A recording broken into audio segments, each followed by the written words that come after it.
আচ্ছা ঠিক করে দিলাম।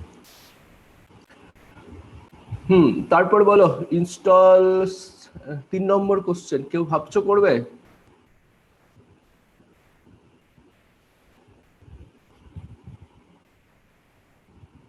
দেখো আমি তোমাদেরকে যেটা একটা পরিষ্কার বলতে চাই, এই এটা কবে লাস্টের ডে আছে, জুনের 15 তারিখ।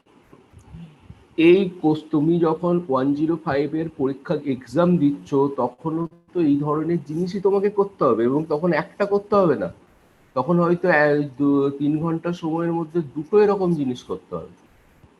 তো তুমি যদি হ্যাবিচুয়েটেড বা অ্যাকাউন্টেড না হও তাহলে কিন্তু ওই দিন করে উঠতে পারবে না। কোশ্চেন এখানে যা আছে সেই লাইনেই হবে, অলমোস্ট এন্টার সিলেবাস আমি যেটুকু পড়িয়েছি তার মধ্যে কভার করা আছে। এরপরে জানা স্যারের যে জায়গাটা সেইটা আছে, মানে প্রোগ্রামিং ল্যাঙ্গুয়েজ, HTML, MySQL, যেগুলো উনি কভার করিয়েছেন সেগুলোর সাথে যোগ হবে। তাহলে তোমাকে গ্রুপ এ থেকে একটা, সাপোজ যদি ধরো এইটা গ্রুপ এ হয়, গ্রুপ বি থেকে একটা, গ্রুপ সি থেকে একটা, এরকম আমি ধরে নিচ্ছি যেন একটা 3টে ইউনিটের মধ্যে 3টে, তাহলে 3টে যদি তোমাকে করতে হয় 40 মার্কসের,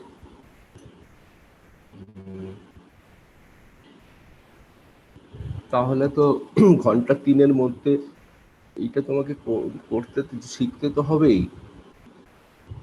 so who is going to attempt the third question? Anyone?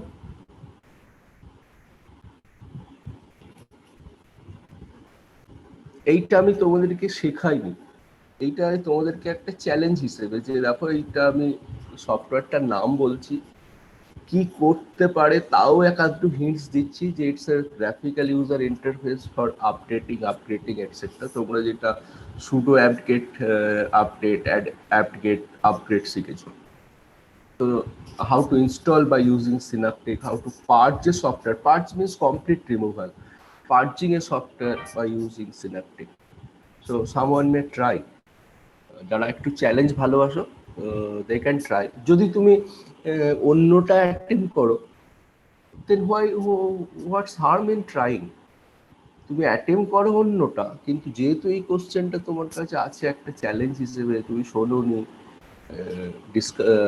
Try করে দেখতে পারি স্যার এটা। ডেসক্রিপশন শুনে যেটা শোনো, যারা ট্রাই করার না তাদেরকে বলতে হয় না এটা ট্রাই করো, always get the sense of challenge. সুতরাং আমার যেটা বক্তব্য আমি বলে দেবো, ইট can be very challenging, and তুমি তারপরে ট্রাই করবে, এইটা করো না। তুমি বোঝো যে এই কোশ্চেনগুলোর মধ্যে তো আমি তো ঠিক আছে, এইটা তো আমার আমি করেছি আগে, প্রথম দুটোই তো বেশিরভাগ করবে, এটা কি আমি জানি না? নিশ্চয়ই জানি যে তোমরা প্রথম দুটো কোশ্চেনই বেশিরভাগ সবাই অ্যাটেম্প করবে, কিন্তু তা সত্ত্বেও আমি যে আরো 3টে করলাম সেইগুলো তোমাদের একটু কি বলবো, সেন্স অফ ইনকুইজিটিভনেসটাকে বাড়ানোর জন্য। ইনকুইজিটিভনেস যদি না থাকে তো একজন স্টুডেন্টের খুব বেশি একটা কিন্তু কোনো ভবিষ্যৎ নেই, এটা আমি 20 বছর ধরে আমার পড়ানোর অভিজ্ঞতা। You need to be inquisitive, যে আমি যে এইখান থেকে এই কোশ্চেনটার থেকেও তো তুমি গোটাটা পড়লে অনেক একটা জিনিস শিখলে, যে কিভাবে এটা হলো। তুমি এখানে শিখছো যে ধরো 4 নম্বর কোশ্চেনটা, এখানে এটা জানা স্যার তোমাদের কভার করিয়েছেন আমি শিওর, যে একটা পিএইচপি স্ক্রিপ্ট লেখো যার ফ্রন্ট এন্ডে একটা ফর্ম থাকবে, ফর্ম স্পেলিংটা ভুল হয়েছে, এখানে FORM হবে, আমি চেঞ্জ করে দেবো। যার ফ্রন্ট এন্ডে একটা ফর্ম থাকবে, একজন ইউজার ধরো ডেটাটা ফিল আপ করছে, তার নাম কি, অ্যাড্রেস, ধরো স্টুডেন্ট ডেটাই ধরো। এবার যখন তোমরাও ফর্ম ফিল আপ করো অনেক, এবার ডাটাটা আমার মারিয়া ডিবিতে ব্যাক এন্ডে স্টোর হবে। তো এইরকম পিএইচপি স্ক্রিপ্ট তো খুব common. So that kind of PHP script তুমি লিখলে, ব্যাক এন্ডে তোমার মারিয়া ডিবি অলরেডি আছে, স্যার পিএইচপি মারিয়া এনভায়রনমেন্ট। ডিবির পোর্শনটা উনি এখনো করাননি, এইচটিএমএল মানে ফর্ম আর পিএইচপিটা করিয়েছেন। হ্যাঁ স্যার, আচ্ছা ব্যাক মাইস্কুয়েলটা এন্ডে এখনো হয়নি স্যার। মাইস্কুয়েল, আচ্ছা, তো যখন হবে তখন সেই কানেক্টিভিটিটাকেও ট্রাই করতে পারো, যা হওয়ার তো 15 জুনের মধ্যে হবে।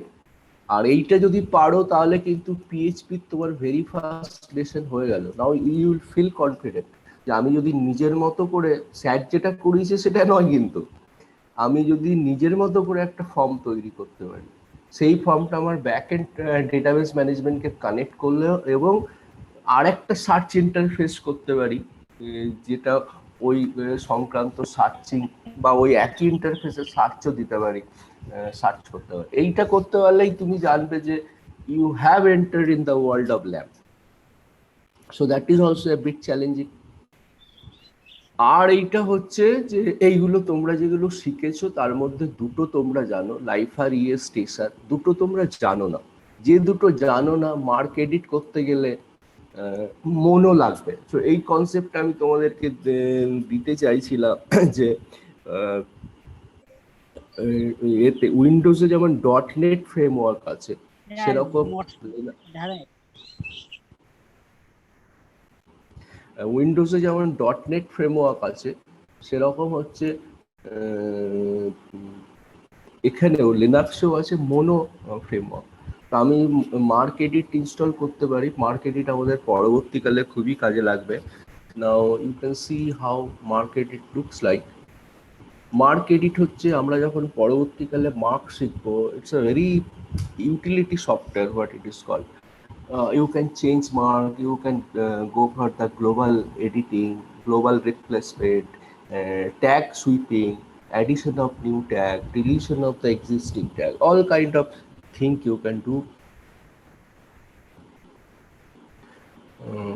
But it requires mono.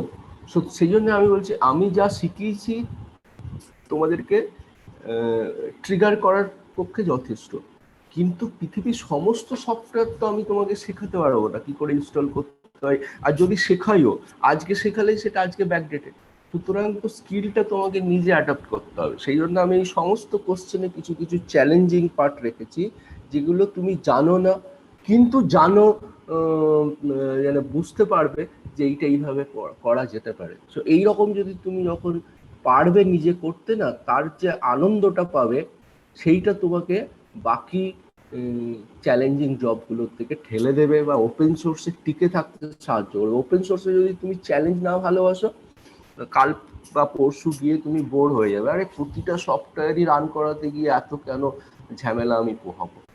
তো সবারই সেই মেন্টালিটিটা থাকে না, এই যে চ্যালেঞ্জটাকে অ্যাকসেপ্ট করা। যদি গ্রো করতে পারো দেন মার্কেটিংটা ইনস্টল করতে পেরেছি স্যার। মার্ক এডিট ইনস্টল করতে পেরেছো? Are you can you run that?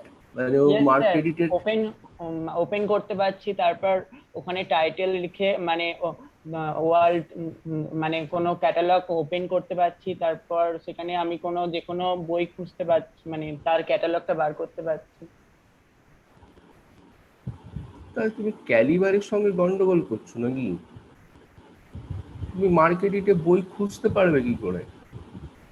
Sir মানে বই খুঁজতে পারছি না, মানে স্যার আমি টাইটেল দিতে পারছি, তার অথর দিতে পারছি, মানে ওটা রান ওপেন করে এখনো স্যার ওটা বুঝতে পারছি না যে কি করতে পারবো, কিন্তু এইরকম ইন্টারফেসটা আসছে স্যার। হ্যাঁ স্যার। আচ্ছা, তাহলে ঠিক আছে।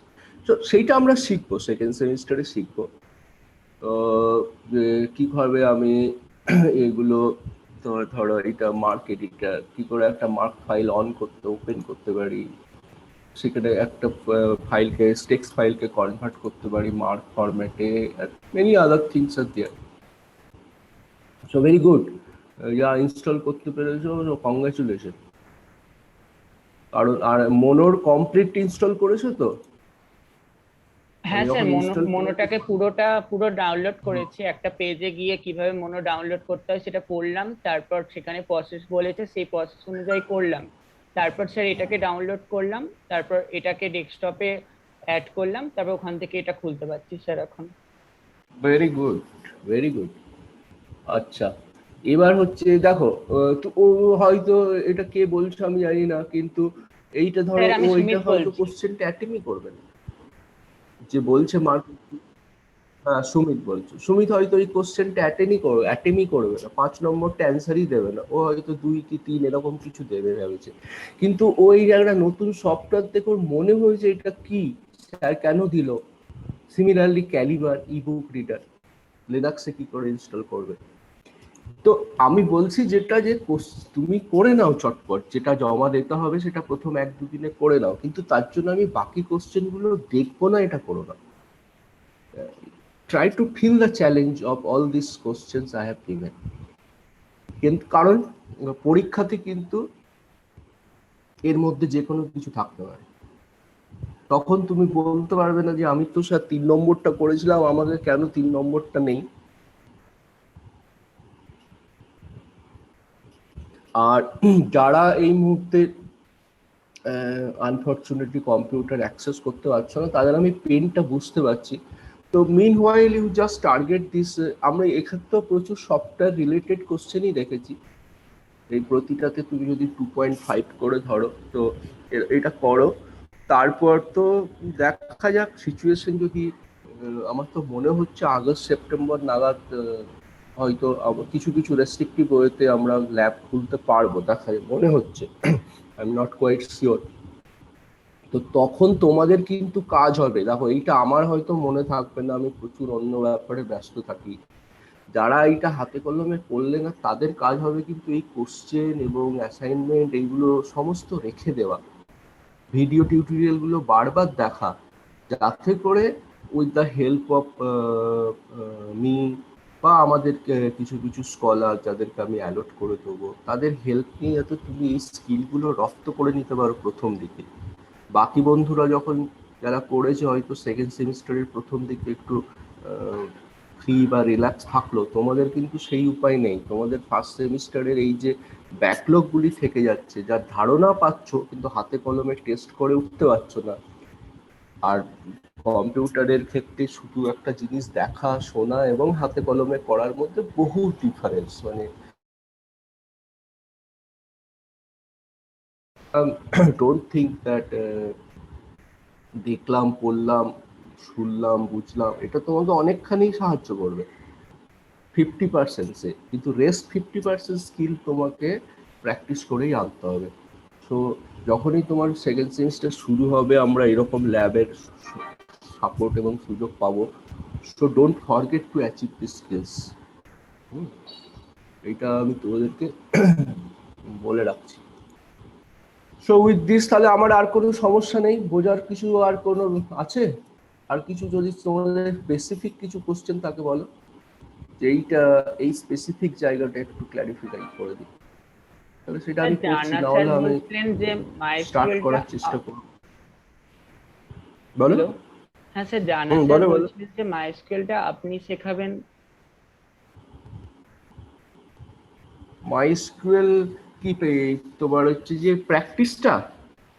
হ্যাঁ স্যার, মানে স্যার জানা স্যার যেমন এইচটিএমএল, পিএইচপি, সি এগুলো শেখাচ্ছেন, ওরকম মাইস্কুয়েলটা স্যার মানে ক্লাসে বলছিলেন যে আপনি শেখাবেন। ওহো, তাহলে কিছু একটা মিসআন্ডারস্ট্যান্ডিং হয়েছে। আচ্ছা, আমি জানা স্যারের সাথে আজকে কথা বলে নেবো। সেরকম যদি হয়, তোমরা অলরেডি তো ইনস্টল করতে পারো, শিখেছো, মারিয়া ডিবিতে ইনস্টল করতে পারছো, সেখানে ঢুকতে পারছো, এই নিয়ে তো কোনো সমস্যা নেই তোমাদের? না স্যার। আচ্ছা, ঠিক আছে, আমি একবার জানা স্যারের সাথে কথা বলে দিচ্ছি।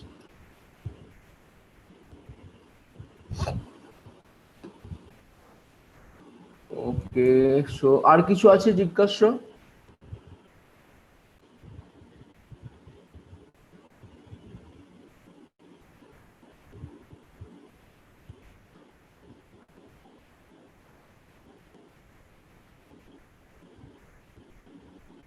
নেই তো? তাহলে আমরা এবার ডেটাবেস ম্যানেজমেন্টটা শুরু করি।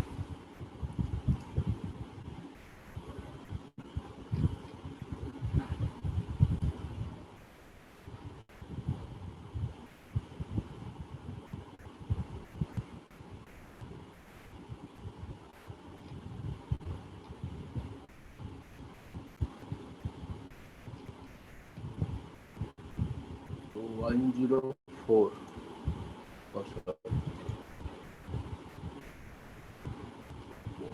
104।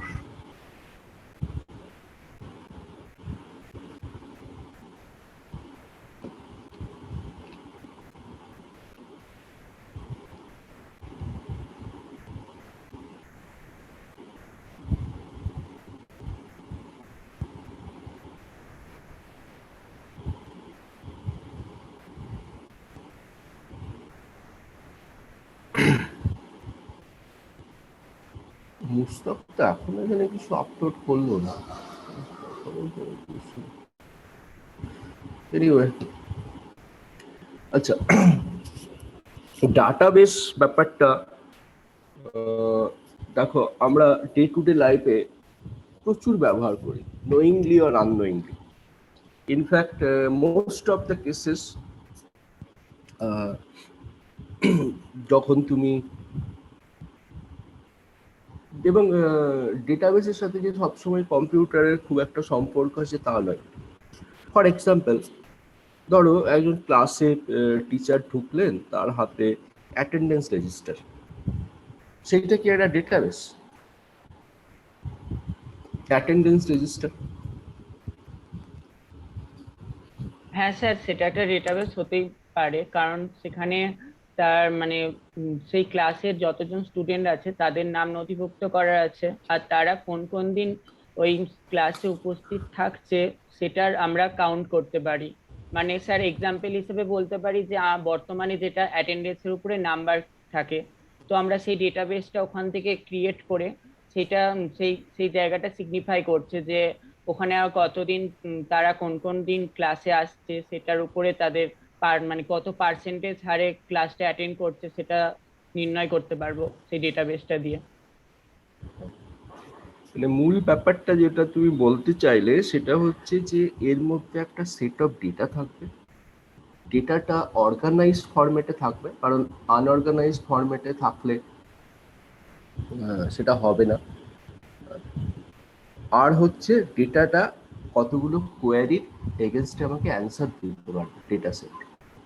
যেমন ধরো এই অ্যাটেন্ডেন্স রেজিস্টার থেকে আমরা দেখতে পারি কারা কারা 80%-এর উপরে প্রেজেন্ট ছিল, কারা 70 to 80-র উপরে প্রেজেন্ট ছিল, কারা 75-এর উপরে প্রেজেন্ট ছিল তাদের হচ্ছে ডিসকলেজিয়েট ফি, তোমার হচ্ছে কি বলে নন কলেজিয়েট ফি লাগবে না, যাদের 75% তাদের নন কলেজিয়েট ফি লাগবে, আবার ওর মধ্যেও যারা 60%-এর নিজে তাদের ফিস বেশি। এই ধরনের বিভিন্ন কোয়ারিগুলোর এগেনস্টে আমরা অ্যান্সার দিতে পারি। কিন্তু মূল ব্যাপারটা যেটা হচ্ছে your data must be organised. এবং ডেটা কাকে বলবো, হোয়াট ইজ ডেটা, সেই ডেফিনিশন তোমরা অলরেডি ফার্স্ট সেমিস্টারে তোমার ফার্স্ট পেপারে পড়েছো, তাই না? ডেটা ইনফরমেশন নলেজে। তো হোয়াট ইজ ডেটা বলো, ডেটা বলতে কি বুঝেছো?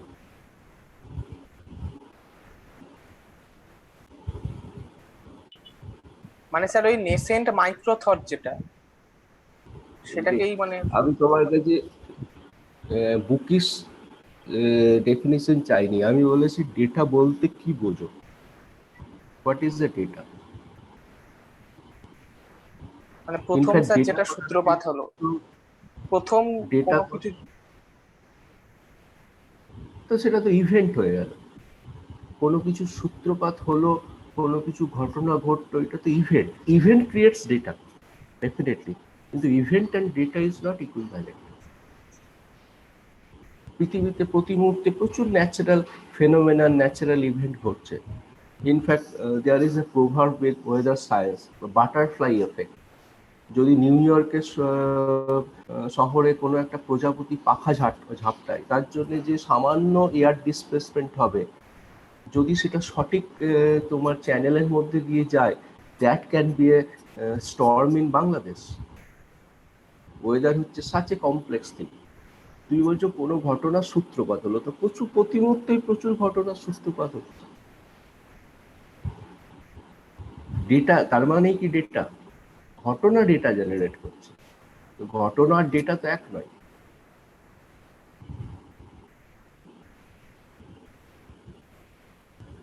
ডেটাকে আমরা জাস্ট কিছু ফ্যাক্ট বলতে পারি যেটা কালেক্ট করা হয়েছে যে কোনো জায়গা থেকে। ফ্যাক্ট শুধু নয়, র ফ্যাক্ট। অ্যামাউন্ট অফ ভ্যালু বলতে পারি ডেটাকে। হ্যাঁ, সেটাই তো র ফ্যাক্ট। তুমি যখন বলছো, ধরো তুমি এক জায়গায় লিখেছো 100, 200, 300, 400, 500 এরকম করে একটা ডেটা শিটে লিখেছো। সেই ডেটা শিটটা যতক্ষণ না তুমি বলছো this is the price, unit হচ্ছে রুপিস, কমোডিটি হচ্ছে XYZ, এক্স এর প্রাইস, এবং তারপরেও তোমাকে ইউনিট বলতে হচ্ছে, পার কেজি না পার গ্রাম না পার কুইন্টাল। এই যে যখন তুমি ডেটা সেটটাকে এরকম ভাবে কি বলবো ওরিয়েন্টেড করছো, তখন সেটা হয়ে যাচ্ছে অর্গানাইজ ডেটা। আদারওয়াইজ 100, 200, 300 সবই ডেটা। সেই ডেটা হচ্ছে র ফ্যাক্টস। এই র ফ্যাক্টসের এগেনস্টে যখন তুমি মেটা ডেটা দিচ্ছ, প্রাইস অফ এক্স, 100 এর ইউনিট কি রুপিস। তোমার হচ্ছে যে ইউনিট ইউনিট শুধু রুপিস করলেই হবে না, রুপিস পার কিলোগ্রাম বা পার গ্রাম বা পার কুইন্টাল, যাই হোক একটা কিছু তোমাকে ইউনিট ধরতে হবে। এবং সেটা হোমোজিনিয়াস হতে হবে, মানে কোনোটার ক্ষেত্রে 100 হচ্ছে পার কেজি, কোনোটার ক্ষেত্রে 100 হচ্ছে পার গ্রাম, এরকম তুমি করতে পারবে। তাহলে তোমার এটা হোমোজিনিয়াস তোমার হচ্ছে যে অর্গানাইজেশনাল ফ্রেমওয়ার্ক বানাতে হবে, যেটা ইউনিট বলবে, সেটার মেটা ডেটা বলবে। সেটাই যখন তুমি একটা কলাম তৈরি করো, একটা টেবিল তৈরি করো, তখন তুমি দেখো তোমার কলামগুলি হচ্ছে বেসিক্যালি মেটা ডেটা, কলাম হেডারগুলি। তুমি এখানে বলছো নেম অফ দ্য স্টুডেন্ট, তার রোল নাম্বার, তার রেজিস্ট্রেশন ইয়ার, সে তার ডেট অফ বার্থ। তো এই সমস্তগুলি হচ্ছে কলাম হেডারগুলি হচ্ছে ফিল্ড, মানে বেসিক্যালি মেটা ডেটাগুলোকে আমরা টেকনিক্যালি ডেটাবেসের কথাই বলি ফিল্ড।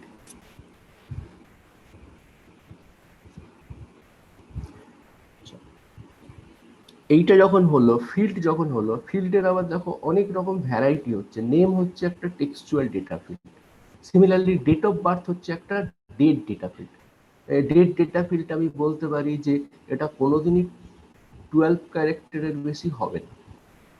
12 ক্যারেক্টার কেন বলছি না, 12 ক্যারেক্টার নয়, 10 ক্যারেক্টারের বেশি হবে না। কেন 10 ক্যারেক্টার বলছি, যে আমি একটা ডেট ফিল্ডকে বলে দিতে পারি ডিজাইন করার আগে যে এই ডেট ফিল্ডে ডেটা থাকবে, ডেট ডেটা, এবং তার লেংথ হবে, লেংথ মানে হচ্ছে সাইজ অফ দ্য ফিল্ড, সেইটা হবে 10।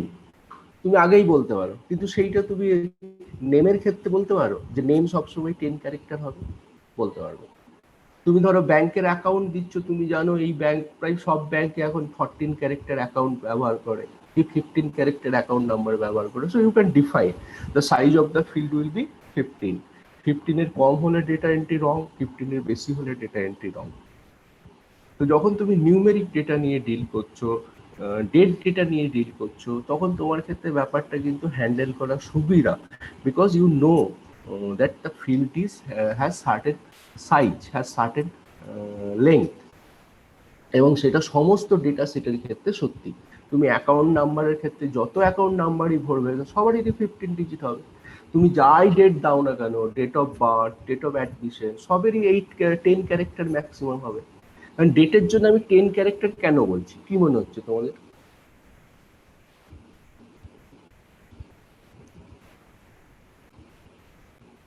Y date I am giving 10 character, বলো। যে ডেটে যেখানে আমরা কোথাও যদি এরকম ফিল আপ করি, সেই ডিডি তারপরে এমএম তারপরে ওয়াই ওয়াই ওয়াই ওয়াই, যে এই ফরম্যাটটা থাকে, সেই জন্য অ্যাকচুয়ালি এই ফরম্যাটটা আইএসও ফরম্যাট বলে। এইটা তুমি যা বললে ঠিক তার উল্টো, ওয়াই ওয়াই ওয়াই ওয়াই এমএমডিডি।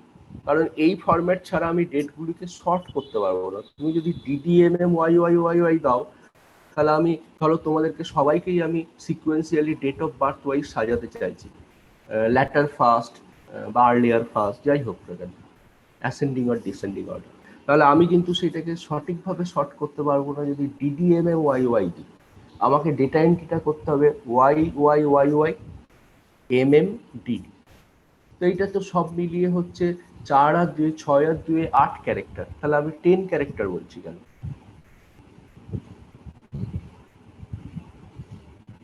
বোঝা গেল কোশ্চেনটা? কারণ স্যার ওই ওয়াই ওয়াই এর ওই 4টে ওয়াই এর পরে যে আমরা যে ছোট্ট একটা ড্যাশ দিচ্ছি এবং তারপরে এমএম লেখার পর ডিডির আগে যেটা ড্যাশ দিচ্ছি, সেই দুটোকেও তো একটা ক্যারেক্টার হিসেবে ধরছে। এইটা সেপারেটার, এবং এইটাকে বলা হচ্ছে যে তুমি দেখো ডেট ফিল্ডের মধ্যেও আবার সাব ফিল্ডের কনসেপ্ট আনছো। সাব ফিল্ড কি ডেট ফিল্ডের মধ্যে? একটা হচ্ছে ইয়ার, একটা হচ্ছে মান্থ, একটা হচ্ছে ডেট। এবার তুমি হাইফেন দাও বা ফরওয়ার্ড স্ল্যাশ দাও বা ডট দাও, সেগুলো হচ্ছে সেপারেটার। তো সেই সেপারেটেডের জায়গাটাও কিন্তু তোমাকে ভেবে রাখতে হবে যখন তুমি একটা ডেটাবেস ডিজাইন করছো। So database designing, data structuring is not a matter of joke. প্রচুর তোমাকে, আমি তো যেগুলো বলছি খুবই সিম্পল, তোমাদের যেহেতু শুরু হচ্ছে, এই ধরনের অসংখ্য জিনিস তোমাকে পারভিউর মধ্যে রাখতে হবে when you are trying to design a data structure। আর মূলত আমরা লাইব্রেরি সায়েন্সের যে ডেটা স্ট্রাকচারিংটা ইন্টারেস্টেড সেটা হচ্ছে টেক্সচুয়াল ডেটা। ব্যাংকের লোকেরা যে ডেটা স্ট্রাকচারিং ইন্টারেস্টেড সেটা হচ্ছে নিউমেরিক্যাল ডেটা, এবং নিউমেরিক্যাল ডাটা হ্যান্ডেল করা টেক্সচুয়াল ডেটা হ্যান্ডেল করার চেয়ে অনেক সোজা। কারণ তুমি জানো যে আমার লেন্থের ফিল্ডের সাইজ কত, ইজিলি তুমি ডেটা ভ্যালিডেশন রুল তৈরি করতে পারবে, ইজিলি তুমি ডেটা স্ট্রাকচারিং করতে পারবে, যেটাকে আমরা বলি ফিক্সড লেন্থ ডেটা ফিল্ড। কিন্তু যখন তুমি টেক্সচুয়াল ডেটা নিয়ে হ্যান্ডেল করছো, say name, address, similarly name of the title of the book, author, এগুলো তো অথর তো name, basically name data. Title of the book is basically name data.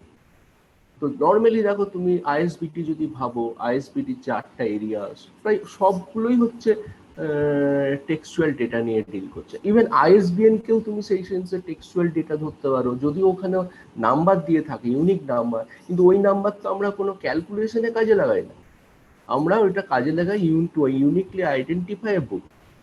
তো ISBN যদিও অ্যাপিয়ারেন্স ওয়াইজ একটা numeric data 978-575 and so on, but actually we are treating this as a textual data. So আমরা এখানে textual data নিয়ে deal করি। Textual ডেটার সবচেয়ে বড় সমস্যা হচ্ছে এর ভ্যারিয়েবল লেন্থ ফিল্ড। তুমি যদি নেম ওয়ানে দাও, সাপোজ ধরো একটা নাম আসছে Avik Roy, suppose, so it's a number of character is very small, only 5, 6 and Roy 3, 9 character. কিন্তু তারপরের নামটাই তোমাদের কারোর হয়তো অত্যন্ত বড় নাম কারোর আছে, let us say Madhumita Niyogi. So do you know that suppose Obhik Rai, you are saying that there are 9 characters, so you are designing maximum 10 character data field for name. Then the moment Madhumita is trying to enter her name, then her name will be truncated. 10 character আসার পরেই ও কিন্তু নামটাকে truncate করে দেবে, ওকে আর data entry করতে দেবে না। সুতরাং যে সমস্যাটা আমরা টেক্সচুয়াল ডেটাতে ফেস করবো সেটা হচ্ছে variable length data. So data field again can be of 2 types. One is the fixed length field, যে ডেটা সেটের লেন্থের সাইজ অ্যান্ড সার্টেনটি আমরা জানি, আর ভেরিয়েবল লেন্থ ফিল্ড যার certainty and size we simply do not know. First নেমের পরে second নেমের character কত আসবে, সেকেন্ড নেমের পরে থার্ড নেমের ক্যারেক্টার কত আসবে আমরা জানি। এখন তোমাদের মাথায় আসতে পারে একটু একটা সোজা সলিউশন আছে, আমি নেম ফিল্ডটাকে একটা প্রচুর হাই একটা ভ্যালুতে সেট করলাম, সে 100 ক্যারেক্টার। একটা নাম তো 100 ক্যারেক্টারের বেশি হবে না, হলেও খুব রেয়ার হবে সেটা। তো 100 ক্যারেক্টারের মধ্যে তো সব নেম চলে আসবে, let us define the name value 100 character. তাতে মুশকিলটা যেটা হচ্ছে, তুমি আননেসেসারি মেমারি ওয়েস্টেজ করছো। যখনই তুমি একটা ফিল্ডকে 100 ক্যারেক্টার ডিফাইন করলে, তাহলে ধরো তোমার যদি 10,000 ডেটা নেমের জন্য থাকে, তাহলে 10,000 ডেটা ইন্টু 100 ক্যারেক্টার হয়ে যাচ্ছে। তুমি হয়তো সব নামই তো আর 100 ক্যারেক্টারের নয়, ওই যে বললাম কোনোটা 10 ক্যারেক্টার, কোনোটা 12, পরেরটা 25, তারপরেরটা 30, তারপরেরটা আবার হয়তো 3 ক্যারেক্টার। সো তুমি বুঝতে পারছো আমি কি বলতে চাইছি, যে তুমি যদি ডিফাইন করে দাও একটা অ্যাবনর্মালি হাই লেন্থ, যেটাতে সবাই তার নামটা অ্যাকোমোডেট করতে পারবে, ক্যারেক্টারের কোনো ইস্যু থাকবে না, তাহলে আমি ফিক্স লেন্থ করে দেবো। তো আমি জানি যে 100টা ক্যারেক্টার ছেড়ে দিয়েছি নামের জন্য, তো 101 নাম্বার থেকে সেকেন্ড ফিল্ড আসবে। পরেরটা হচ্ছে ডেট অফ বার্থ ফিল্ড, আমি জানি 10 ক্যারেক্টার ছেড়ে দিয়েছি, থার্ড আসবে 111 থেকে। হতে পারে, that's a pretty bad design of data. তুমি এটা করলে কি হবে, অসংখ্য মেমারি তোমার ওয়েস্টেজ হবে, প্রতি রেকর্ড ক্রিয়েট করবে, আর আননেসেসারিলি অতখানি মেমারি তোমার সিস্টেমের মধ্যে ব্লক হয়ে যাবে। এখন মুশকিল হচ্ছে মেমারি এখন খুব সস্তা, মানে তোমার ধরো এখন 1 GB ডেটা কম্পিউটারে বাড়ানোর খরচ হচ্ছে অলমোস্ট লেস দেন 100 রুপিস। কিন্তু আগে এটা ছিল না। আগে 1 MB সাইজ বাড়ানোর জন্য সায়েন্টিস্টদেরকে প্রচুর, কম্পিউটার সায়েন্সের লোকেদেরকে প্রচুর কাঠখড় পোড়াতে হতো। সুতরাং memory space inside the computer was a very precious resource. তো সেই তোমার এটা লজিকটা, সেই অ্যাটিটিউডটা আমাদের থেকেও গেছে। আমরা এখনো মেমারিকে খুব ভ্যালুয়েবল স্পিসিস মনে করি ইনসাইড দ্য কম্পিউটার। এবং তার জন্যে যে স্ট্রাকচারিংটা এলো সেটা হচ্ছে variable length structure. Variable length structure slightly complex কিন্তু খুব এফিসিয়েন্ট। এফিসিয়েন্ট মানে ও যদি প্রথমটার ক্ষেত্রে ও তোমাকে ডাটা এন্ট্রি করতে দেবে যত খুশি, কিন্তু যদি দেখে তোমার নামটা 25 ক্যারেক্টার, তাহলে ওই ফিল্ডের ডেটা ও 25-এই রেস্ট্রিক্ট করবে। পরের ফিল্ডে আবার একটা ডেটা স্ট্রাকচার করবে উইথ হাই ভ্যালু, কিন্তু যদি দেখে তোমার নামটা 10 ক্যারেক্টার, তাহলে ও ভ্যালু স্টোর করবে, মেমোরিতে ভ্যালু নেবে অনলি 10 বাইট। মানে আমরা ধরে নিই 1 character is equal to 1 byte. তো সেইভাবে এটা অনেক বেশি এফিসিয়েন্ট কিন্তু একই সঙ্গে কমপ্লেক্স। সুতরাং আমাদের প্রথম যে লেসন আমরা শিখছি আজকে, সেটা যখন আমি কোনো একটা ডেটাবেস ম্যানেজমেন্ট সিস্টেম তৈরি করতে যাচ্ছি, তার সবচেয়ে ইম্পর্টেন্ট জায়গাটা হলো ডেটা স্ট্রাকচার করা। মানে smart data structuring will help to solve many of your problems in future, যেটা unforeseeable future যাকে বলি আমরা।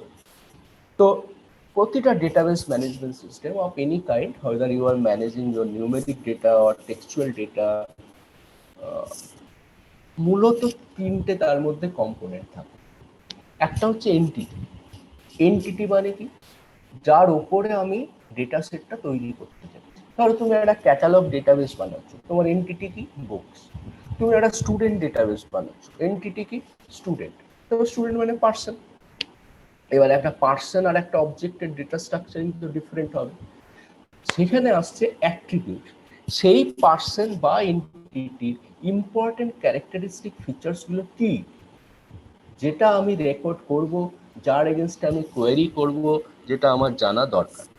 সুতরাং একজন ব্যক্তির ক্ষেত্রে ধরো লাইব্রেরিতে মেম্বার্স ডেটাবেস তৈরি করছো, তাহলে তার ক্ষেত্রে তার নাম, তার মেম্বারশিপ আইডি, তার অ্যাড্রেস, তার গ্যারেন্টার, এরকম অসংখ্য জিনিস তুমি রাখতে পারো। তার লগ ইন, তার পাসওয়ার্ড,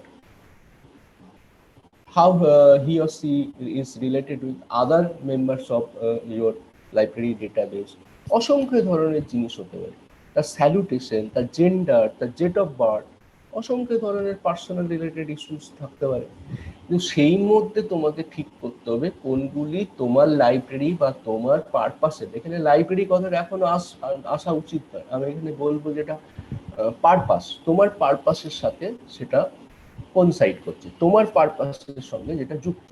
যেমন ধরো height of the person, your member of A library member is as an important valuable personal characteristics. Complexion of skin is a valuable important characteristics for a police database. যদি একটা police সিটিজেনদের database তৈরি করে, তখন সেখানে তার কি বলবো, mark of identification, complexion off screen, height, এই সমস্তই ইম্পর্টেন্ট, ওয়েট, এই সমস্ত ইম্পর্টেন্ট এলিমেন্ট। কিন্তু যখন তুমি লাইব্রেরিতে মেম্বারশিপ ডেটাবেস তৈরি করছো, তখন কি তুমি হাইট, তার কমপ্লেক্সন, তার ওয়েট, এসব নিয়ে তোমার কি লাভ? কোনো লাভ নেই।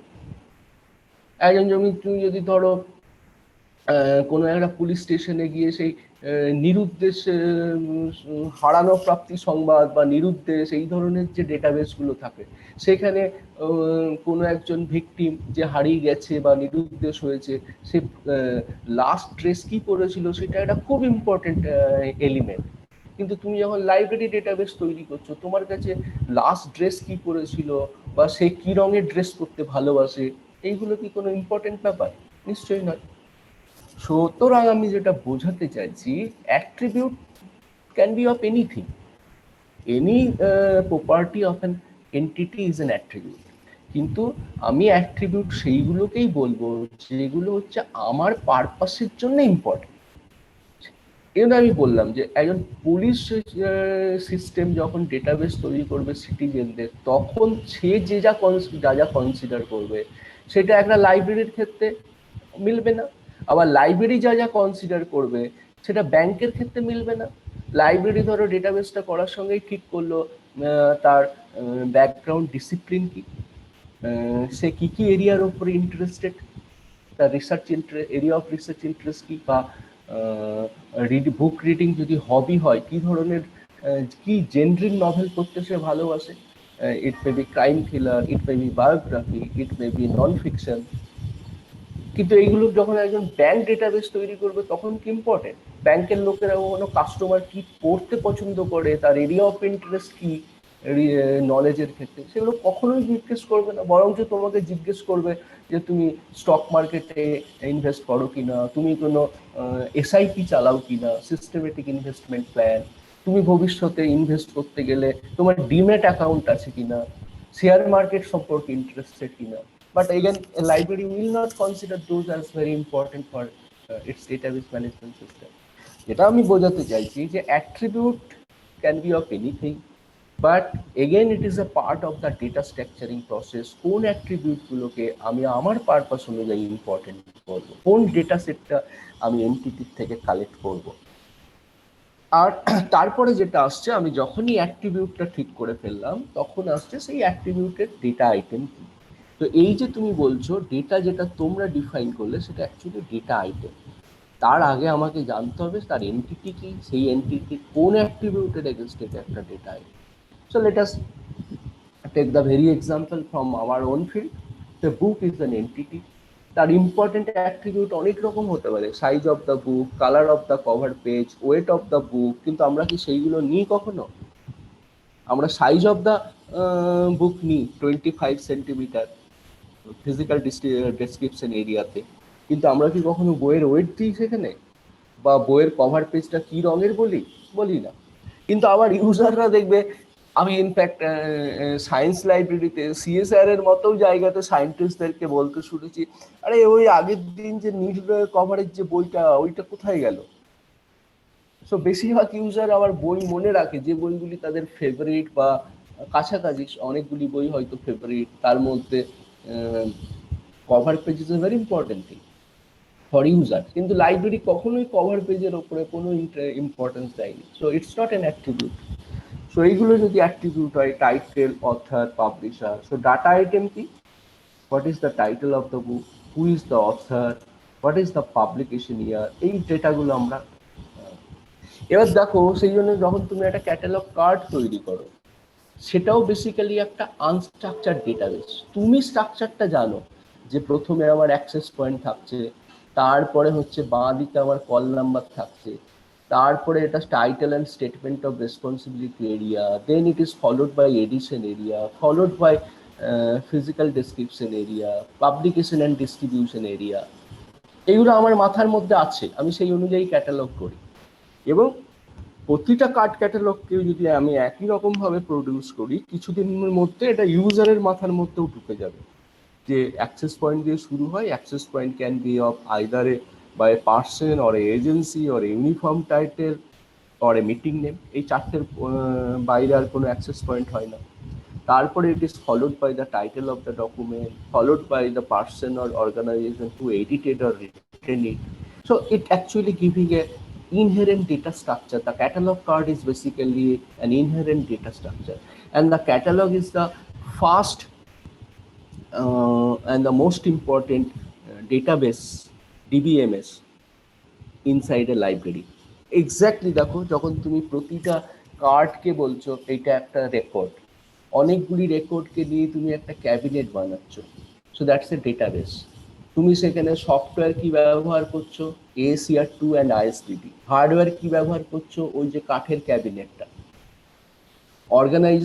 অর্গানাইজিং প্রিন্সিপাল কি ব্যবহার করছো, alphabetical order or name catalogue or in a dictionary catalogue.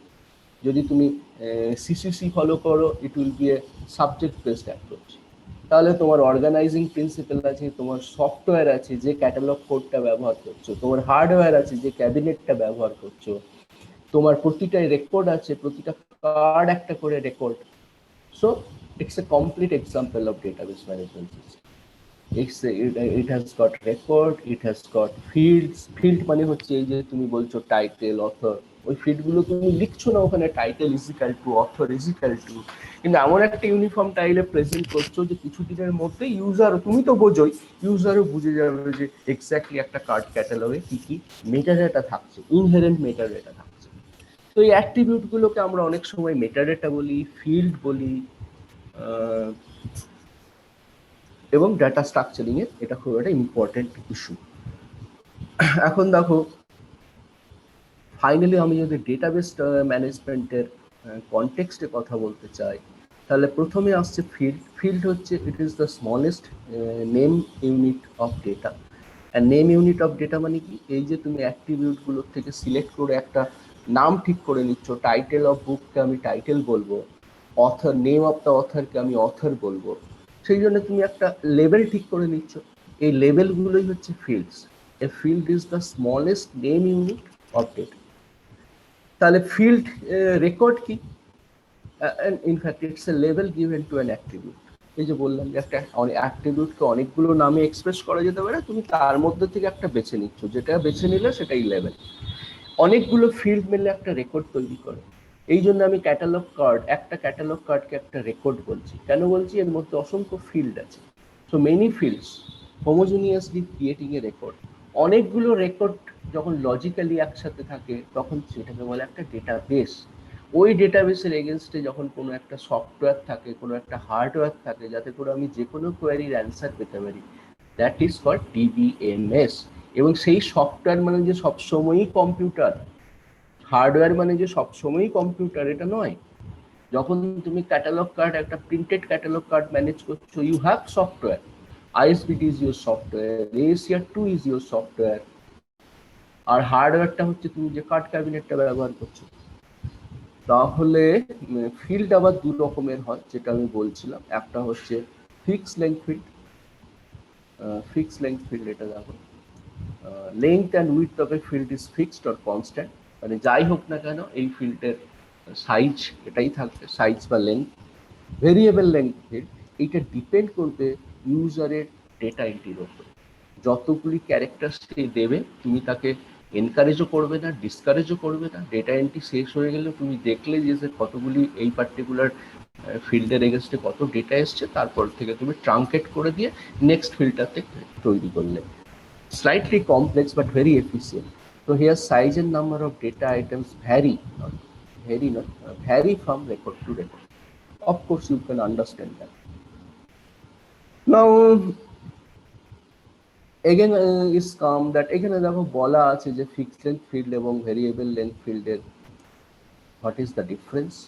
The variable length field অনেক বেশি efficient in terms of memory saving, in terms of CPU usage, etc.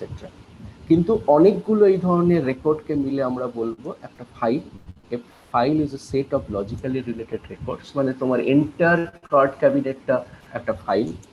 Then a database is a set of logically related files.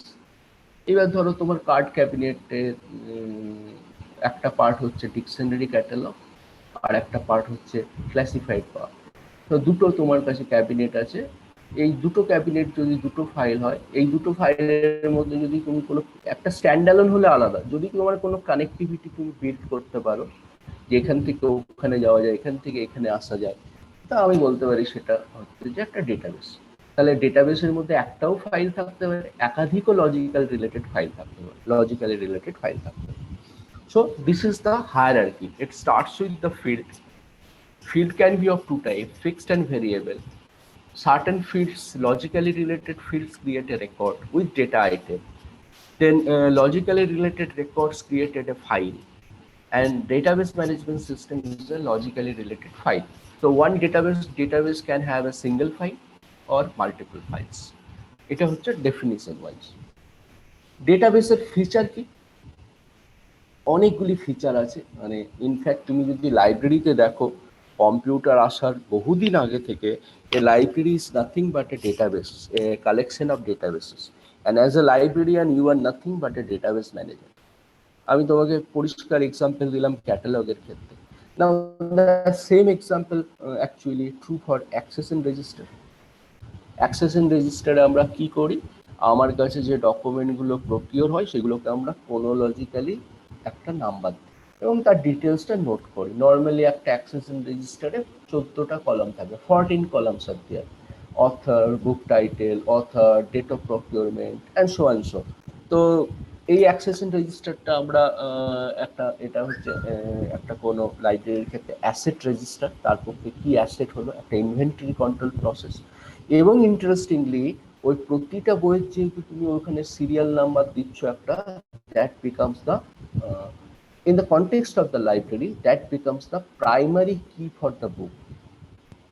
Primary কি ব্যাপারটা কি, primary কি মানে হচ্ছে এই database যেটা তুমি তৈরি করছো, সেই accession register is a database. এই ডেটাবেসে প্রতিটা অবজেক্ট, প্রতিটা আইটেমকে, প্রতিটা রেকর্ডকে তুমি যে ইউনিকলি কিভাবে আইডেন্টিফাই করবে। কারণ টাইটেল দুটো বইয়ের ক্ষেত্রে এক হতে পারে, একই অর্থাৎ একাধিক বই লিখতে পারে, সুতরাং টাইটেল, অর্থাৎ সাবজেক্ট এইগুলো কোনো ইউনিক আইডেন্টিফিকেশন নয় রেকর্ডের ক্ষেত্রে। ইউনিক আইডেন্টিফিকেশন হচ্ছে ওই পার্টিকুলার বই বা ডকুমেন্ট বা অবজেক্টের অ্যাক্সেসের নাম্বার। আর প্রতিটা অবজেক্টের একটা এবং একটা মাত্র অ্যাক্সেসের নাম্বার থাকবে। So it uniquely characterises or uniquely identifies any given object, any given entity, not entity, any given record. So that's why these are called primary. Similarly যদি একটা মেম্বারের কথা বলো, তার ক্ষেত্রে লাইব্রেরি তাকে যে মেম্বারশিপ আইডিটা দিল সেটা হচ্ছে তার ইউনিক আইডেন্টিফিকেশন অ্যান্ড প্রাইমারি কি। যদি ইউনিভার্সিটির কথা বলো, ইউনিভার্সিটি তার প্রতিটা স্টুডেন্টকে কি করে ইউনিকলি আইডেন্টিফাই করে, থ্রু দ্য রেজিস্ট্রেশন নাম্বার। যদি তুমি ডিপার্টমেন্ট বলো, ডিপার্টমেন্ট তার প্রতিটা স্টুডেন্টকে কি করে আইডেন্টিফাই করে, session and by session roll number. তুমি 2022 সেশনের স্টুডেন্ট, তোমার ক্লাস রোল নাম্বার হচ্ছে এত বা এক্সাম রোল নাম্বার হচ্ছে এত। So we identify you through the either exam roll number অথবা session plus class roll number. Session plus class roll number primary কি হতে পারে, কিন্তু এটা হচ্ছে একটা কম্পোজিট প্রাইমারি কি। তুমি যখন দুটো ফিচারকে এক করে একটা কি তৈরি করলে, সেশন 2020-2022 রোল নাম্বার 10, সো আমি বুঝবো এই সেশনের ক্লাস রোল নাম্বার 10 ছিল। So this is again a primary key can be generated by combining two or more different keys. এখন ডেটাবেসের যে অ্যাডভান্টেজ বা ক্যারেক্টারিস্টিক সেটা হচ্ছে it must B non redundant, মানে তোমার যত কম ডুপ্লিকেশন অফ ডেটা হবে, ডুপ্লিকেশন অফ এন্ট্রি, তত ডেটাবেসটা এফিসিয়েন্ট হবে। কিন্তু দেখো এই জন্য আমি মানে আমার লাইব্রেরি ক্যাটালগের এগেনস্টে প্রচুর বক্তব্য থাকে। তো জেনারেলি আমরা এই ফার্স্ট প্রিন্সিপালটাই লাইব্রেরি ক্যাটালগে ফলো করি না। আমাদের প্রচুর ডেটা রিডান্ডেন্সি আছে। একটা এক্সাম্পল দিতে পারবে ডেটা রিডান্ডেন্সি ক্যাটালগের ক্ষেত্রে? একই ডাটা আমি 2-3 বার বলছি, অ্যাটলিস্ট 2 বার তো বলছি।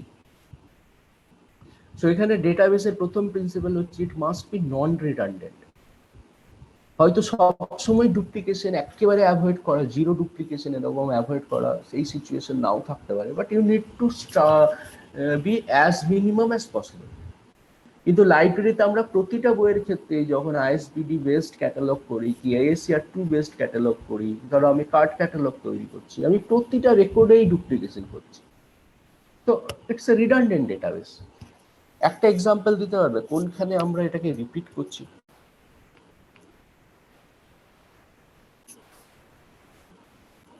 আইএসবিডি করেছো? মেইন এন্ট্রির পর অ্যাডেড এন্ট্রি করি তখন ওই title added entry, author added entry, সেখানে তো বারবার দিতে হয় ডেটা।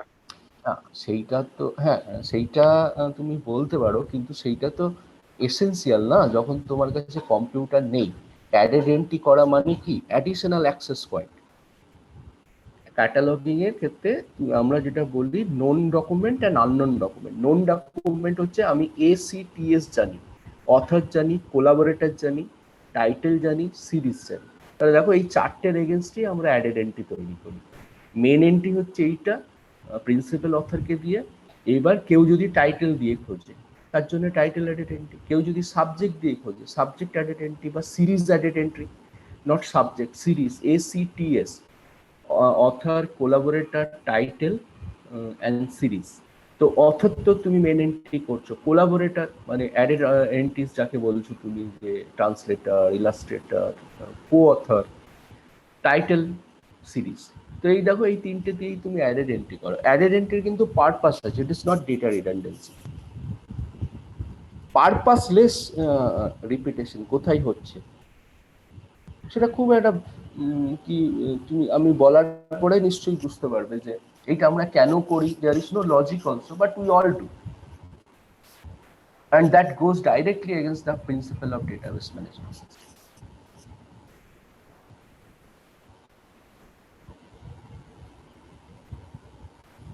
Any idea?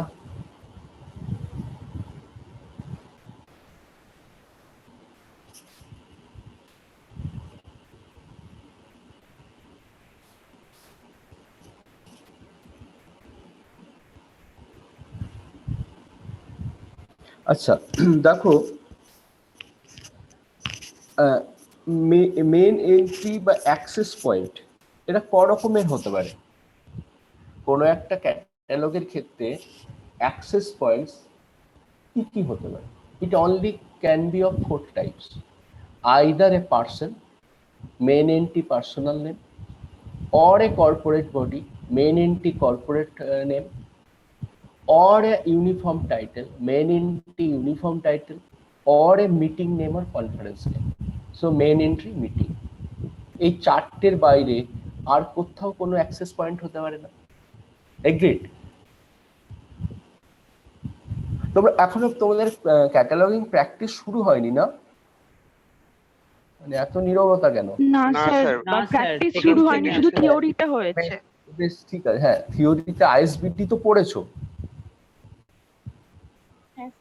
আইএসপিটি কাকে বলে জানো? অ্যাক্সেস পয়েন্ট যখন বলছি, অ্যাক্সেস পয়েন্ট কাকে বলে জানো? হ্যাঁ এগুলো তো শিখলেই, এগুলো তো শিখেছো। বুঝতে পারছি না, মানে এই কনসেপ্ট গুলো রেডি নেই নাকি রিপিট করতে হবে আমাকে? আইএসবিটির 8টা এরিয়া তো পড়ে। হ্যাঁ স্যার। হ্যাঁ স্যার পড়েছি।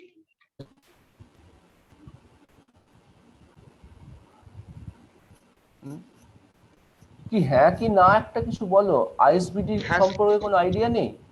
হ্যাঁ স্যার, আইএসবিটি পাঞ্চুয়েশন মানে 8টা এরিয়া এগুলো সব পড়েছি। হ্যাঁ অ্যাক্সেস পয়েন্ট কাকে বলে তো জানো? অ্যাক্সেস পয়েন্ট ব্যাপারটা কি? আইএসবিটি তো তোমাকে অ্যাক্সেস পয়েন্ট দেয় না, তুমি আইএসবিটি থেকে অ্যাক্সেস পয়েন্ট বলে কোনো এরিয়া পেয়েছো? পাওনি। It starts with TSOR area. ISBD তে অ্যাক্সেস পয়েন্ট বলতে স্যার টাইটেলটাকে বোঝানো হচ্ছে, মানে না না না, মোটেই না, দ্যাটস অ্যান এরিয়া। আইএসপিডি তোমাকে অ্যাক্সেস পয়েন্ট সম্পর্কে কিচ্ছু বলে না, এর বলার অধিকারই নেই। এ তো একটা জাস্ট স্ট্যান্ডার্ড ফর বিপ্লবগ্রাফিক ডেসক্রিপশন। সেই বিপ্লবগ্রাফিক ডেসক্রিপশনটা তুমি আইএসপিডি ওয়াইজ করছো, কিন্তু ওইটাকে তুমি কিভাবে অ্যাক্সেস করাবে, কোন কোন পয়েন্টের এগেনস্টে অ্যাক্সেস দেবে, এইটা তো ঠিক করবে ACR, ক্যাটালগিং রুলস। এবং ক্যাটালগিং রুলস তোমাকে কি বলছে? অনেকগুলো কন্ডিশন দিচ্ছে। It's a single authorship, it's a multiple authorship, it's a series at a production, hyphenated surname of the author, cartographic material. ACR 2 এরকম অসংখ্য চ্যাপ্টার আছে। চ্যাপ্টার 1 হচ্ছে general, chapter 2 monograph, chapter 3 cartographic material, এবং প্রতিটাতেই তোমাকে বলছে সেখানে access point কি হবে, কোন কোন কনটেক্সটের উপরে তুমি অ্যাডেড এন্ট্রি তৈরি করবে, and so on. Access point হচ্ছে ওই আইএসবিটির ভিত্তিতে তুমি যে ডেসক্রিপশনটা তৈরি করলে কার্ডে, সেইটা তো তুমি কার্ডের কথা ভাবো, সেইটা তো তোমাকে আলফাবেটিক্যালি কোনো একটা এলিমেন্টের এগেনস্টে প্লেস করতে হবে। It can be author name, it can be corporate body, it can be meeting name আর conference name, or it can be uniform title. এই চারটের বাইরে অ্যাক্সেস পয়েন্ট হয় না। তাহলে তুমি, এবং 80% কেসে দেখবে অ্যাক্সেস পয়েন্ট হচ্ছে basically personal name, name of the author, যেটাকে আমরা মেন এন্ট্রি বলি। এবার তুমি নেম অফ দ্য অথর যদি ভাবো, তুমি কার্ডের ওপরে দিচ্ছ যে কোনো একটা কার্ড, তো তোমরা নিশ্চয়ই একটা কার্ড তো নিশ্চয়ই দেখেছো, ক্যাটালগ কার্ড কেমন হয়। হ্যাঁ স্যার দেখেছি। তো সেখানে দেখো, আমি যদি একটা ক্যাটালগ কার্ডের ইমেজ দেখাই, স্টার্ট করি এখানে।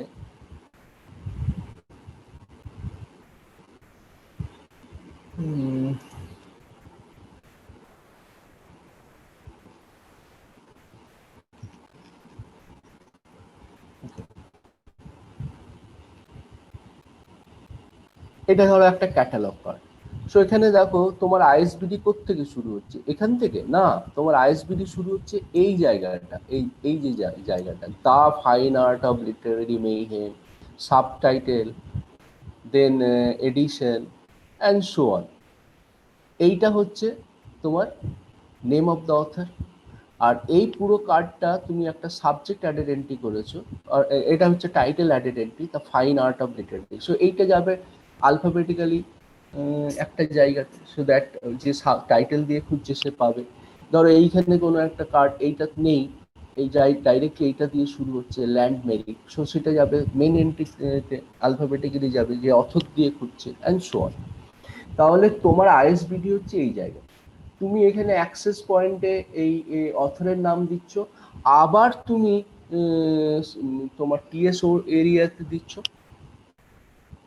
তাই না? অথরের নামটা প্রথমে এখানে অ্যাক্সেস পয়েন্টে আসছে, 90% কেসে অথর হচ্ছে মেন এন্ট্রি, তারপরে আবার তুমি টিএসওআর এরিয়াতে দিচ্ছ, title and statement of responsibility. বোঝা যাচ্ছে না? হ্যাঁ স্যার, হ্যাঁ হ্যাঁ স্যার বোঝা গেছে, দেখলাম আমি লেখাটা। আমাদের যে হ্যাঁ মেন এন্ট্রি গুলো স্যার করিয়েছেন সেগুলোতে, হ্যাঁ, যেখানে অথর এন্ট্রি আছে ফার্স্টে আইনস্টাইন কমা দিয়ে অ্যালবার্ট, বাট তারপরে যে আমাদের মেন আইএসবিডি টা স্টার্ট হচ্ছে তার মধ্যেও আবার অথরের নামটা দেওয়া আছে, যে পপুলার এক্সপোজিশন বাই হ্যাঁ, Albert Einstein. Excellent, very good. আমি এবার কি বোঝাতে চাইছি বুঝতে পারছো? যে আমরা যখন তাহলে কোনো একটা ক্যাটালগ কার্ডে এরকম হতে পারে, কিন্তু আমাদের প্রতিটা ক্যাটালগ কার্ডে 90% ক্যাটালগ কার্ডে এই ডেটা রিডান্ডেন্সিটা রয়েছে। আমি একজনকে অ্যাক্সেস পয়েন্টে দিচ্ছি, আবার সেটাকে রিপিট করছি এখানে, একজনকে অ্যাডেড এন্ট্রিতে দিচ্ছি, আবার টিএসও এরিয়াতে তাকে রিপিট করছি। So it directly goes against the principal of database management system. Computerise সিস্টেমে আমরা কিন্তু এটা করি না, আমরা ডেটাটা একবারই এন্ট্রি করি, যখন দরকার যেখানে দরকার আমরা সেটাকে জেনারেট করি।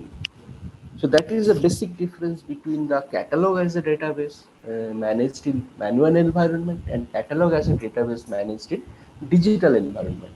আমরা চেষ্টা করি যে ডেটা রিডান্ডেন্সিটা, নন রিপিটেশন অফ ডেটা কতখানি বেশি এনশিওর করে। নেক্সট হচ্ছে it must be program independent. তুমি ধরো একটা ডেটাবেস, মারিয়াডিবি ডেটাবেস তৈরি করেছো, সেটাকে এসকিউএল এ এক্সপোর্ট করলে, আবার উইন্ডোজে নিয়ে গেলে, সেই রকম যখন ট্রান্সপোর্ট হবে একটা সিস্টেম থেকে অন্য সিস্টেমে, সেই যেন তোমার তাতে করে যেন ডেটা ডিস্টরশন না হয়, ডেটা তার স্যাংটিটি লস না করে। মানে ধরো ডেটাটা চেঞ্জ হয়ে গেল, ডেটা রিওরিয়েন্টেড হয়ে গেল, একটার সাথে অন্যটা মাসাপ হয়ে গেল, এই ধরনের জিনিস যেন না হয়। So you must be very conscious to create a DBMS in such a way it must be software or program independent. It must be usable by many if not all, by many program. It must include all the necessary data interrelationship to support variety of users. This is basically a very interesting topic. Basically আমরা যে relational data architecture করি তার ক্ষেত্রে খুব important যে আমি একটা ডেটাকে অন্য ডেটার সাথে কিভাবে রিলেট করব। এবং সেইটা দেখো, আমি তোমাদেরকে একটা এক্সাম্পল দেখাতে পারি যে এই ইন্টার রিলেশনশিপটা কতখানি এক্সট্রা সার্ভিস জেনারেট করতে পারে। আমি যদি ডেটাকে একটার সাথে অন্যকে রিলেট করতে পারি, এইটা বারবারই তোমরা আসবে, যেহেতু আমরা রিলেশনাল ডেটাবেস ম্যানেজমেন্ট সিস্টেমের এফেক্ট করছি। So data relationship what it can generate. Say আমার এখানে একটা ডিজিটাল লাইব্রেরি আছে। সো ডিজিটাল লাইব্রেরি, আগের দিন তোমাদেরকে যেটা আমি বোঝাচ্ছিলাম, দেখাচ্ছিলাম যে ডিজিটাল লাইব্রেরির ক্ষেত্রে মেটা ডেটা হচ্ছে ইম্পর্টেন্ট। এক্ষেত্রে হচ্ছে বিপ্লবগ্রাফিক ফরম্যাট লাইক মার্ক 21 ইম্পর্টেন্ট। তো আমরা এখানে বিপ্লবগ্রাফিক ফরম্যাট ব্যবহার করছি না, it's a digital library we are utilising. Say this one. So suppose এইটা একটা অবজেক্ট, একটা ফুল টেক্সট অবজেক্ট। এই আমি সিম্পল ব্রাউজ করছি, তো ফুল টেক্সট অবজেক্টে যখন আমার ইউজার ক্লিক করলো তখন অবজেক্টটা দিল। This is called a metadata system, তোমরা পড়বে পরে। Title, subject, creator, publisher, date and so on. So this is the full text of the document, it's a paper. Now let me go to see, it's a plain and simple archive. একটা ফুল text document আছে PDF ফরম্যাটে, it's a journal article. তার যাবতীয়, এটা হচ্ছে ধরো একটা database, টাইটেলের value কি, সাবজেক্টের ভ্যালু কি, ক্রিয়েটার দুজন আছে। So it is again the concept of repeatable field. তার মানে তোমার কোনো ফিল্ডকে রিপিটেবল হতে হবে। ধরো তুমি এরকম বানাতে পারো কি মেবি ম্যাক্সিমাম 10 জন অথর থাকতে পারে, তো অথর 1, অথর 2, অথর 3, অথর 4 এরকম করে ছেলে মানুষই মতো বানাতাম আমরা, একসময় তৈরি করতাম, এরকম নয়। 80s আমরা এরকমই করতাম, কনসেপ্ট অফ রিপিটেবল ফিল্ড ছিল না। তারপরে লাইব্রেরি সায়েন্সের লোকেরা মেনলি এই কনসেপ্টটা দেয় ডেটাবেসের লোকদেরকে। তো তুমি কেন ওরকম অথর 1, অথর 2, অথর 3 করছো? তুমি একটাই ফিল্ড করো অথর, সেইটাকে রিপিটেবল করো, তোমার প্রোগ্রামকে বোঝাও রিপিটেবল মানে কি। একটা ফিল্ডের এগেইনস্টে মেনি অকারেন্সেস থাকবে, ফিল্ড হবে একটাই but there will be many occurrences. যেমন ধরো এখানে ক্রিয়েটার বা অথর ফিল্ড, এখানে অকারেন্স 1 হচ্ছে দত্ত অনির্বাণ, অকারেন্স 2 হচ্ছে Mukhopadhyay, it can be occurrence 3, occurrence 4, there is no limit, কিন্তু ফিল্ড একটাই হবে। So this is the concept of repeatable field, very important adjustment in case of cryptographic database management. ব্যাংকের কিন্তু এরকম repeatable ফিল্ডের কোনো কনসেপ্ট নেই, ওদের সব ফিল্ডই হচ্ছে সিঙ্গেল, ভ্যালু একটাই হবে। তো কিন্তু আমাদের তো এরকম অসংখ্য ফিল্ড আছে। যেমন ধরো একটাই বই, স্যার 5টা কপি আছে, 5টা কপি মানে 5টা অ্যাক্সেসের নাম্বার, তাহলে কি আমি অ্যাক্সেসের নাম্বার 1, অ্যাক্সেসের 2 করবো? আর যদি 100টা কপি থাকে তাহলে অ্যাক্সেসের 100 ফিল্ড করবো? নো, আমি অ্যাক্সেসের একটাই ফিল্ড করবো, ইট উইল বি রিপিটেবল। 1000টা কপি থাকলে 1000 বারই তুমি অ্যাক্সেসের নাম্বারটা এন্ট্রি করতে পারবে। দুটো ভ্যালু ডিফারেন্সিয়েটেড হবে কিভাবে তুমি সেটা ঠিক করবে, সেমিকোলন দিয়ে হোক কি কমা দিয়ে হোক, that can be programmatically decided. Generally percentage দিয়ে সাইন দিয়েও হয়। তো দিস আর দ্য ফিল্ড। এবার ধরো এটা একটা সিম্পল কেস, এখানে তোমাকে দেখাচ্ছে যে এই টাইটেল তুমি চাইলে পুরোটা পড়তে পারো, ডাউনলোড করতে পারো। Item relationship, this item is not related, because আমি এখানে রিলেশনশিপ ডিক্লেয়ার করিনি, কিন্তু যদি করতাম তো it can do a magic like this. যদি তোমরা থিওরিজ এবং প্র্যাকটিস সমান ইন্টারেস্ট নাও, তাহলে দেখো একটা থিওরি কিভাবে প্র্যাকটিক্যাল এনহান্সমেন্ট তৈরি করে।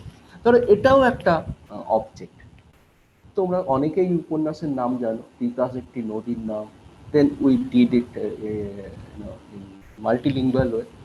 সাবজেক্ট কি, টাইটেল কি, description, author, publisher, then the full, this copyright is not there, so the full document we included here. এইবার তোমরা তিতাস একটি নদীর নাম এই উপন্যাসের নাম প্রায় সবাই জানো, তাই তো? শুনেছো তো নাম? ইনফ্যাক্ট যে ভদ্রলোক এটা লিখেছেন তিনি কল্যাণীর খুব কাছাকাছি একটা জায়গাতে তার বাড়ি ছিল, সম্ভবত হালি শহর কি নৈহাটি এরকম জায়গা, অদ্বৈত মল্লবর্মা। তো জানো তোমরা এটা একটা বিখ্যাত উপন্যাস, in fact one of the path-breaking novel in the history of Bengali literature. এইবার তোমরা যেটা ধরো আমি এইটা জানি, অ্যাপার্ট ফ্রম দিস আমি এখানে দেখছি আমাকে অ্যাপার্ট ফ্রম আগেরটাই দেখো তুমি এই রিলেশন গ্রাফও তৈরি করে, আমাকে একই সঙ্গে ও একটা অদ্ভুত রিলেশনশিপ দেখাচ্ছে যে তিতাস একটি নদীর নাম, তো তুমি এইটা পাচ্ছ, তুমি ফুল টেক্সট পাচ্ছ, একই সঙ্গে তুমি কি এইটাও ট্রাই করবে? আমি ধরো কৌতূহলে বসে এটা ট্রাই করলাম, কি বলতে চাইছি? ও বলছে তিতাস একটি নদীর নাম, it's now it is showing me it is related with two images and related with this person I simply do not know. দেখো অদ্বৈত মল্লবর্মন কে আমি জানি, কিন্তু আমি জানি না রনে Narayan Dutta how he is related with Titas একটি নদীর নাম. Interrelationship can lead me to this way. So it's a relational graph. From here it is related with the illustration-টাও সেই সময়ের একটা বিখ্যাত আর্ট অবজেক্ট। আর দিস ইজ দ্য অথর। আমি অথরের পাথ ফলো করতে পারি, তো অথরের পাথ হয়তো আমাকে সেই অথরের ডেটাটা দেবে, তার ব্রিফ সিবি এবং সেটা দেবে, দেখো আমাকে এখানে অদ্বৈত মল্লবর্মন কে কি এটা দিতে পারে। আর একটা হচ্ছে আমি যদি ইলাস্ট্রেশন পাথটা ফলো করতাম, যে এই ইলাস্ট্রেশনটা how it is related, say I am following this and now I am following Titas একটি নদীর নাম cover page. So it will now try to show me that a very complex relationship graph. This is the object Titas নদীর নাম, it's basically an ইমেজের জন্য আমরা VRA core ব্যবহার করেছি এখানে। এখানে যদি আমি এটাকে এনলার্জ করি তাহলে দেখো ও বলছে এটা আমার প্রাইমারি রেফারেন্স ছিল novel, this is related with the illustration as an image. This illustration is done by Rone Nayan Datta, a very famous illustrator and painter of that time, and the library has another 6 paintings of Rone Nayan Datta. So what are these 6 paintings? So these are the 6 paintings of Rone Nayan Datta that library is having. I can zoom in, I can zoom out, I can resize, so many things I can do here. So আমি খুঁজছিলাম novel তো পেলামই, পুরো ফুল text পেলাম, তার সাথে আমাকে ও বলল যে ইলাস্ট্রেটারও আছে, ইলাস্ট্রেটারের আঁকা সেই মকবুল ফিদা হোসেনের আগে রনে নারায়ণ দত্ত বিখ্যাত ছিলেন তার ঘোড়ার জন্য, পরে মকবুল ফিদা হোসেন হর্সের স্ট্রাকচারের জন্য বিখ্যাত হন। So these are all the paintings or the object is I am having inside the library. So আমি কোথা থেকে কোথায় এলাম? প্রথম হচ্ছে উপন্যাস থেকে তার ইলাস্ট্রেশন থেকে ইলাস্ট্রেটারের আদার ওয়ার্ক, যেটা আদারওয়াইজ আমি হয়তো জানতামই না যে এটা লাইব্রেরিতে আছে।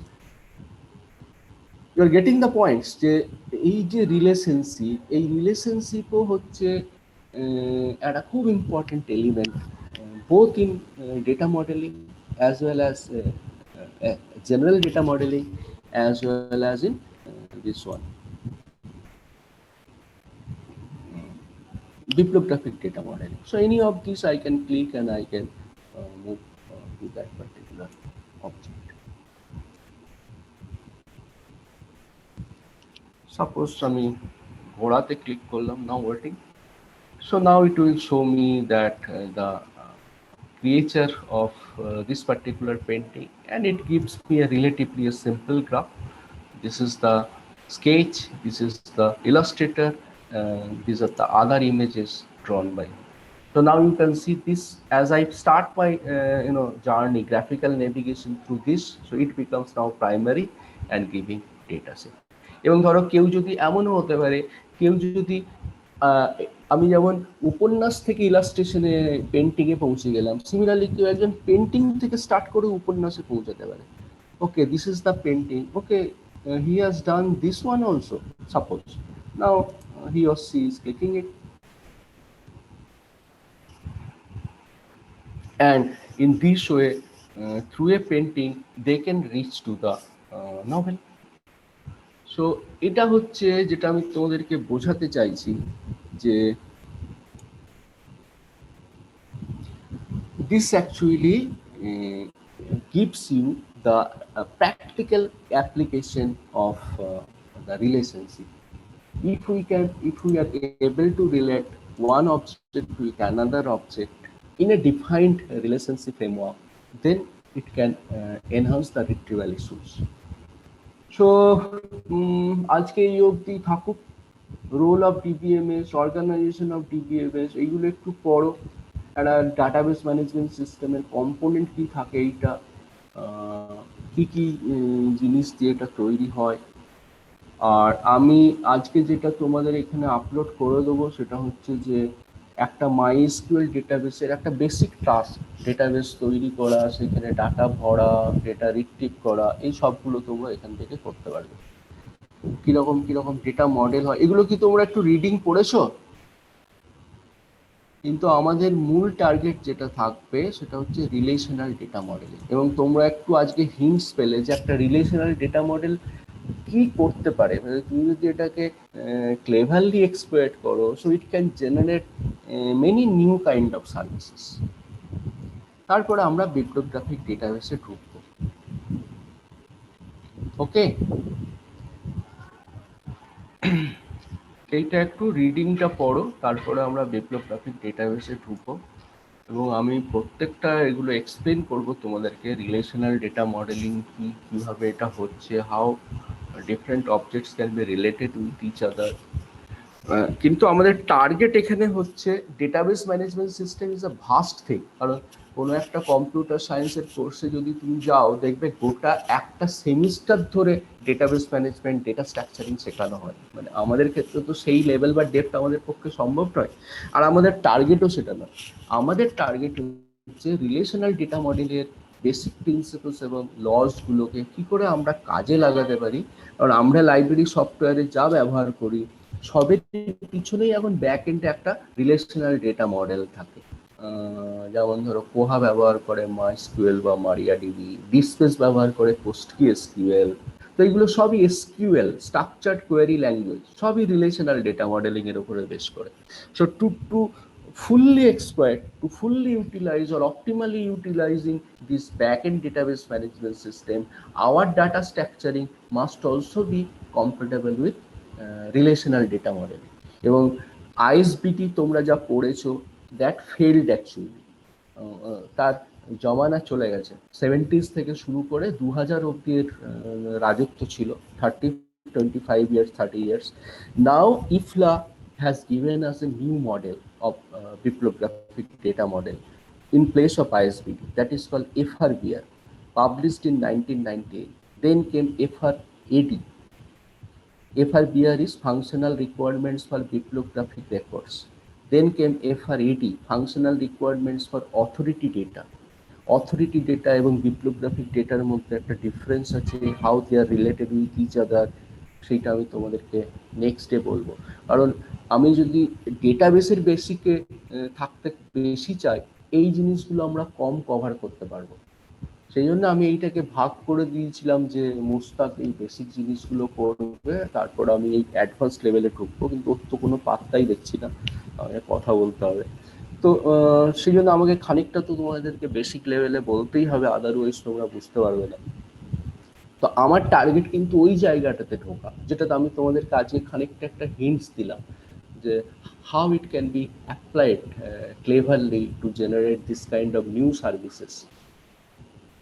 তারপরে আমরা দেখবো যে অথরিটি ডেটা, বিপ্লবগ্রাফিক ডেটা কি, কিভাবে তারা নিজেদের মধ্যে রিলেট করতে পারে, and how we are exploiting relational data modeling for generating different kind of library services. কিন্তু এই বেসিক জিনিসগুলো তোমরা পড়ে রাখো।